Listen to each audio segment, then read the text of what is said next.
Bama heads into this do-or-die homecoming battle with Missouri, and there's a lot on the line. Two ranked teams, Alabama looking to be Alabama again.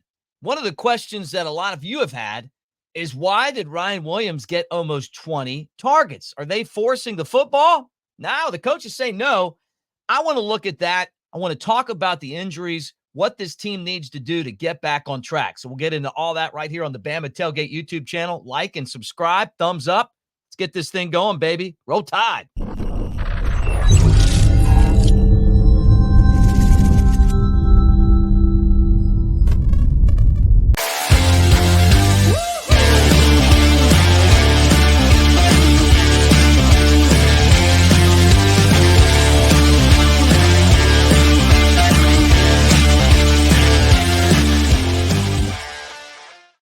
Hey, Roll Tide, everybody. Welcome to the Bama Tailgate YouTube channel. We're talking about Ryan Williams. I mean, you know the formula. It's 2 + 4 = 6, or 4 + 2 = 6, or whatever, right? That's Jalen Milroe to Ryan Williams. And Ryan Williams is Alabama's best receiver. I mean, he has definitely separated himself from everyone else because he is an electric playmaker. But he is still not a polished product, right? He makes great plays, but still needs to work on his route running and still needs to do some things with being in the right positioning and stuff like that. But look, the guy's amazing, and it's been really fun to watch him. Now, last game, it was every other pass, it felt like, going his direction. And some of them were good. One was intercepted in the end zone. Caleb Odom, who's one of the wide receivers, the 6'5" wideout, someone tweeted at him about, maybe getting the ball, and he retweeted it. Everybody's worried about what's going on behind the scenes. That's wide receivers for you guys. I mean, that's how they all are. They want the ball, right? And I can't blame them. I mean, if you're looking at Ryan Williams and you're going, hey, man, the guy's got 18 targets. There's other guys on the field. You want to target him, but you also want to get the other guys the ball. Now, I thought this was interesting. Milroe did not force the ball anywhere. We're not forcing it anywhere. Let's change the narrative right now. That didn't happen. That was JaMarcus Sheppard, who is the wide receivers coach at Alabama. We're not forcing it. It didn't happen. Well, I disagree. I mean, I think they did force the ball, and I think you guys kind of disagree too, right? I mean, it felt like they were forcing the ball. I mean, the interception wasn't a great pass, but everybody knew it. Now, Ryan Williams was also being held a lot by Tennessee, and he was being held a lot the game before that, and he was being held a lot the game before that. And the officials, who stink, to be quite honest with you, never seem to figure that out. Like, it's like they're not watching when the guy's jersey's being held, but it's happening, and something needs to be done about that because, and part of it's going to be him. I mean, he's just going to have to get bigger and stronger and pull those guys off of him. But at the same time, it does disrupt his ability to run his routes. But the Alabama's coaches have to make the SEC aware. They need to make videos of it and send it in so that they're paying attention to it. And that's something that happens on the regular. But when you go back and watch all of the missed calls that were in that Tennessee game, it'll piss you off. Because they missed so many of them. But I'm still going to tell you that Alabama lost the game this time in Tennessee because they didn't play like a team that wanted to win the game. They just made too many mistakes, and they missed opportunities. Now, it's time for Alabama to hulk up, right? Hulk Hogan, the wrestler, when he get knocked down and he comes like this. And every match was like where you're getting beaten down, and then all of a sudden, just when everyone thinks that you're done, your hand drops and it drops, and then you bring it up, and all of a sudden, that's what we need. We need Alabama to hulk up right now. And I want to play this clip of Maurice Linguist, who is the co-defensive coordinator and the defensive backs coach, talking about this Alabama team. The secondary dealing with some injuries, but it kind of feels like at the same time that these guys may be ready to, hulk up. Yeah, a great question. I think our guys keep showing up.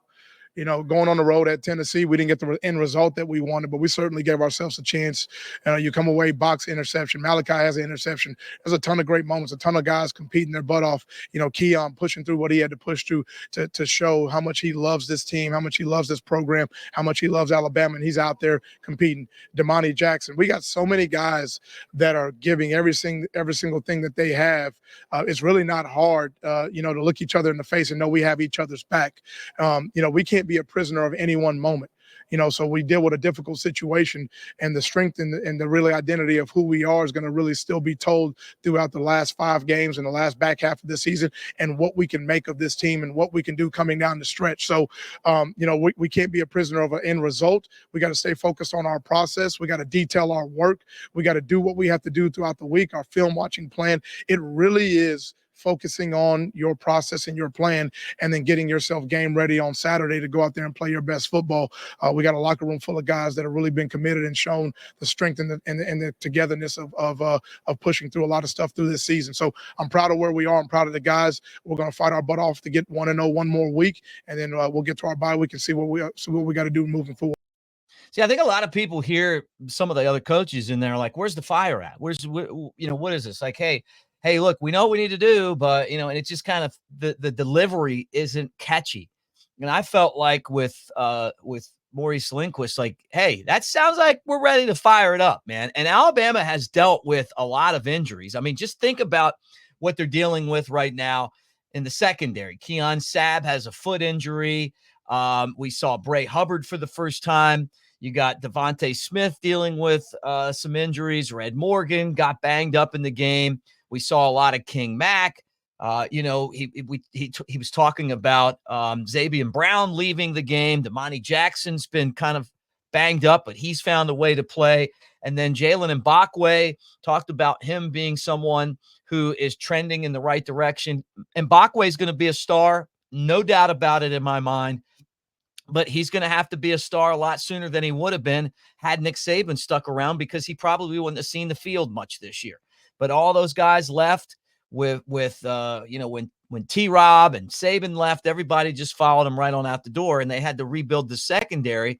And so that's kind of what we're looking at right now with this team. And Sidelines Alabama put this out, and I thought it was worth talking about, because this is a big concern of mine going into this game. Now, I'm going to talk about Missouri's injuries, and it may change our perspective of this particular contest. And Alabama might be catching an enormous break at the right time, but I want to talk about this defense. Missouri's been really good in third down conversions, and Bama's defense in the month of October has been horrendous. I mean, look at that. 127th in third downs, so you better hawk up right now. And I know that you've got injuries that you're dealing with, but to allow a conversion rate of 25 of 46, that's awful. And that's not Alabama football. I mean, I'm talking about not just the days of Saban. I mean, but Alabama's defense has always been something that they've put their hat on. And I mean, you're going back to the last time we had a defense that looked like this, with 127th and third down conversions, we were on probation. When Tennessee was snitching on us, their head coach, and every time you turned around, the NCAA was in Tuscaloosa. Marie Robbins sending the wrong paperwork in, or maybe the right paperwork, but getting us in trouble, right? We're going back a long way with this. So for Alabama to be Alabama again, they better hawk it up, and they better start covering guys on third down, and they better start getting pressure in the backfield. And with this defense, I feel like every time there's a big play, everyone's looking at someone else to make the big play. It's time for this team to just do it, right? Just do it. And the turnovers have been the caveat that has kind of saved Alabama, because it's not on third down. So I'm hoping that this is, hey, let's go again. I think they're better than Tennessee. I don't leave thinking Tennessee was a better team than Alabama. I left feeling like Alabama left that game out on the field and beat themselves, right? And it's that right there, third down conversions, right? And you go the Vanderbilt, awful, 12 of 16. third down conversions. So these guys have to step up in this spot. Now, we're talking about injuries. You know about injuries. I feel like Milroe's got an injury that, we'll see. He's going to play with it or without it. But this is the teams dealing with injuries. Missouri could possibly be without their two best players. And first off, Pete Thamel is reporting that running back Nate Knowles out. That's their leading rusher. But this one over here, he's reporting, is very doubtful, and that's quarterback Brady Cook. Brady Cook is a dog. That's what they call those guys in football that love being out there. This is a guy that went to the hospital and then came back just in time to lead his team to a fourth quarter win against Auburn. This is a guy that I'm sure the team's going to rally around. And he's got an ankle injury, and they're not sure if he's going to play. He might try it. It's probably a bad idea to go out there and get hurt against Alabama's defense because he's going to take some hits. Bama's going to be in the backfield some. But with Brady Cook, they have a much better chance of upsetting Alabama. Without him, they're in big trouble. And Vegas must have known this because when that line came out, 2 touchdowns plus Alabama, these guys are good, man. And Mike Johnson on the All-American report on Cover Crimson was saying, you know what, man, Mick, Vegas knows. And then he's right. Vegas knows. They know stuff like this when they're making lines. So I'm sure they look at talent and all that stuff. But this didn't feel like your typical homecoming matchup because of the fact that this Missouri team's ranked 21st. They're 6-1 on the season. They had the one bad game against Texas A&M, but they're dangerous. And then Brady Cook, you can't not like him. I mean, it just reminds me of watching NASCAR back in the Dale Earnhardt days. The guy flips his car at Talladega, duct tapes it, and runs it around the track. That is like getting over, man. That is street cred for Brady Cook. I mean, that's where both teams are like, man, this guy would do anything to win a football game. So, props to him. But like I said, they're saying that chances are he's not going to be out there for the game. And that would certainly help Alabama that's struggling. And from Alabama's standpoint, they have to win this game. And I got to tell you this too. Word from camp is that Tyler Booker has been the guy who has seen enough of what's going on. And he's decided to be the guy that steps up and leads the charge and does not accept the things that we've seen over the last few weeks. He's the guy that brought the fire, and that's probably not really his personality. I mean, he's the best player on the team. He's going to be a very high draft pick. Mike Johnson said he's the only guy on the offensive line that he thought had a good game last week, and he has a good game every week because he's that good, right? But it's that point now where somebody had to step up, and apparently it's him that is stepping up. And it's going to be interesting to see if having him be the guy that pushes this team makes a difference, because if this team isn't able to rally, and they have the opportunity to do that, everything that they want to do, include get to the college football playoff and win a national championship, is still ahead of them. And no matter how bad things feel right now, they have the talent to win a championship. I mean, the way that they beat Georgia and the way that they were just pushing Georgia around in the first half of that football game, that's not a fluke. That's what this team is capable of doing. It's just that to continue to do that, they have to be on their game. They need to make better adjustments. Everyone's got to be pulling in the same direction. Mike talked about watching plays where the guys don't even the team doesn't even know what play's going. One guy's moving one way, one guy's moving the other. All that has to stop, or this team's not going anywhere. As a matter of fact, if that stuff continues, this fan base is not going to be very happy with Kalen DeBoer. I don't think we're there yet. I think we're all behind him. I think we really like him, seeing how he makes adjustments to what's going on. But we're right there. We talked about it yesterday, and it's good to know that probably my favorite guy on this football team, Booker, who you can't not love if you're an Alabama fan, is the guy that we're hearing is behind the scenes that's had enough and is stepping up and like, look, you know what? It's time to do things the Alabama way. Get in the comments section. Tell me what you guys think. Again, we are brought to you by Pearl River Resort. I want to tell you a little bit about Pearl River, but first, let me remind you that we have a promo code, 20% off at Bama Tailgate when you go to newlifeart.com. And that's a great place to pimp out your man cave. On this wall right here, I've got every single Bama Saban championship print, right?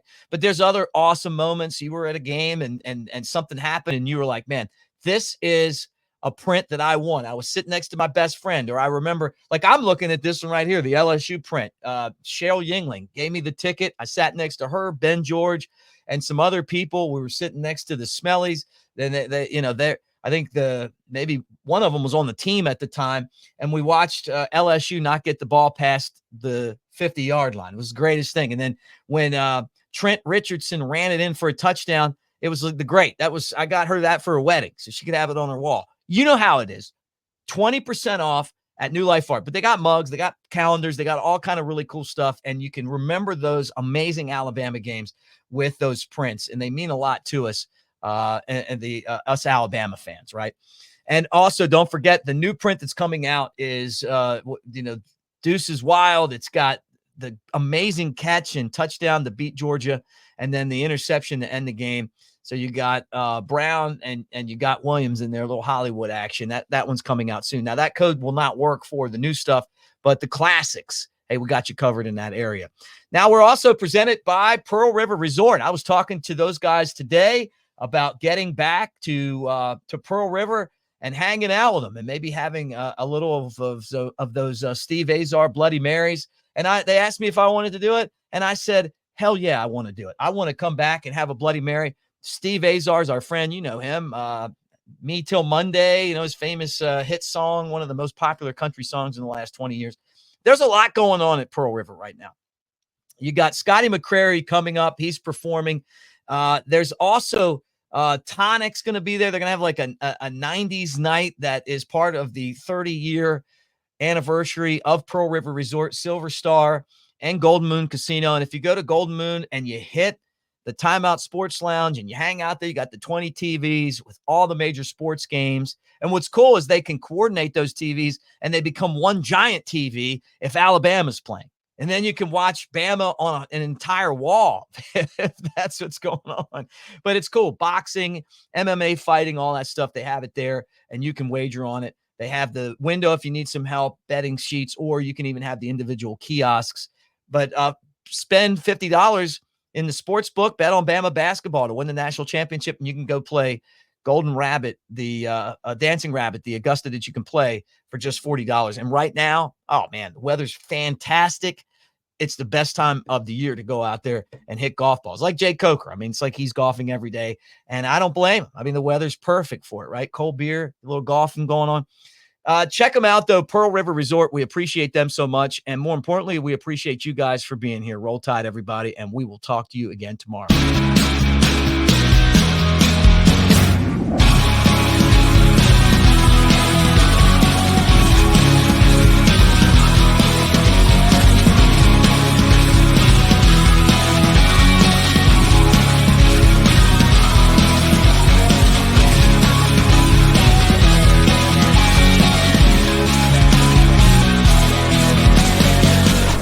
To Pearl River Resort.